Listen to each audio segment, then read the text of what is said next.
Hello, this is Maria from visasinportugal.com. As you know by now, I'm here to provide you all information about Portugal's citizenship, residency, and all you need to know to live happily in this beautiful country that I call my own. Now, if this is information that you like to receive, say you like, hit subscribe so you get all the notifications every time I send a new video, because this is information that's good for you because I'm here for you. Now, in the previous video, if you haven't seen it, go check it out. In the previous video, I said I'm going to explain everything about the difference between temporary residency permit and permanent residency permit. Today, I'm going to explain what is temporary residency permit.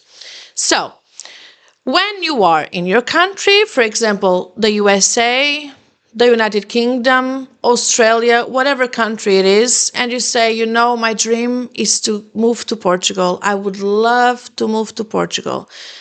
You can search the internet to obtain more information, or you visit the country and you say, I'm in love, I feel home, I want to stay in this country, so you are going to gather information. A lot of the information that's online, it's not 100% legit, it's not up to code most of the times, so you need to talk to an expert, a specialist. And who's that person? An attorney. So you should search an attorney. You can also check visasinportugal.com. We have all the information about all the Portugal needs, residency, citizenship, documents, etc. It's all there, so you can go and check it out as well. But most of you, many of you, book a meeting with me. Let me explain you what we address in that meeting. The first question I say is, okay, you want to move to Portugal. Why?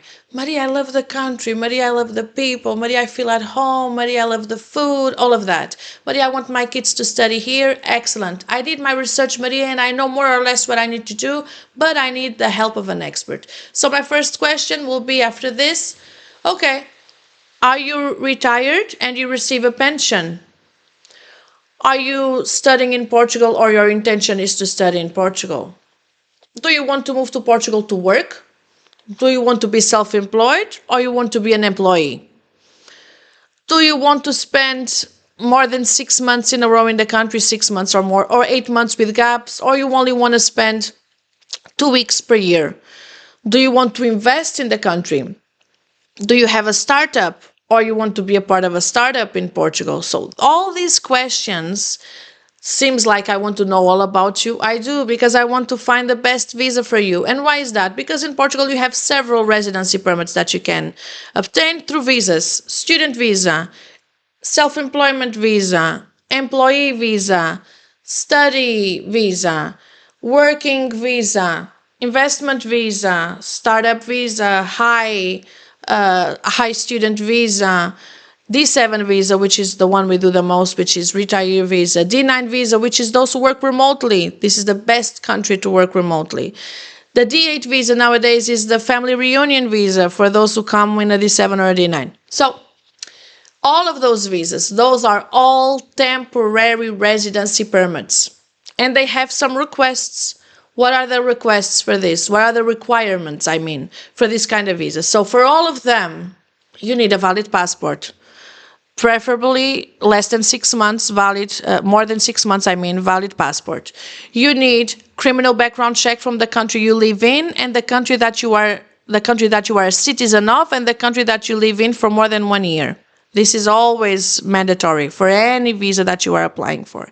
And then you need to show means of subsistence, and this is where it changes. If you are applying for a student visa, they need to see that your application for the university, for the school, professional school, whatever that is.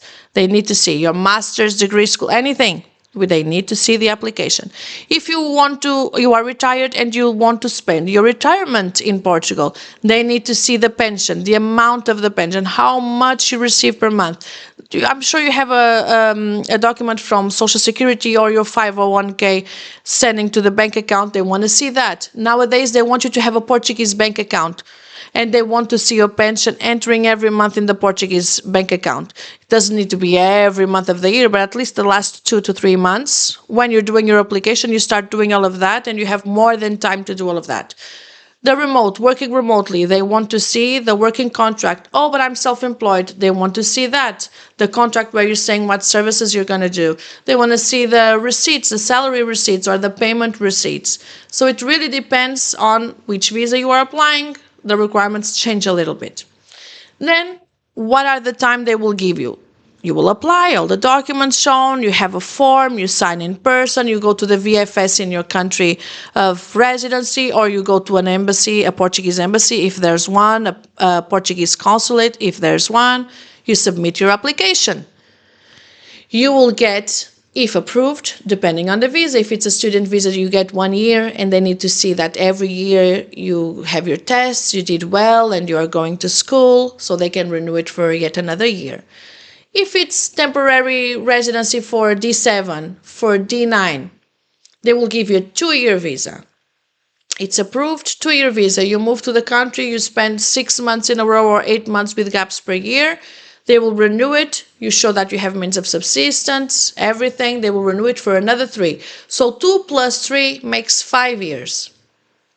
When you get the 5 years, you have all the conditions to renew for permanent residency. That's when permanent residency gets here, when you have 5 years in the country, okay? Excellent.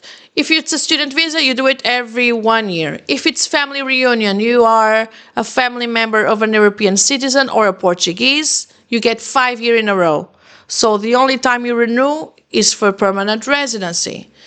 If you are here because you are working, they might give you a 2-year and then you renew for 3, the same as a D7 and a D9.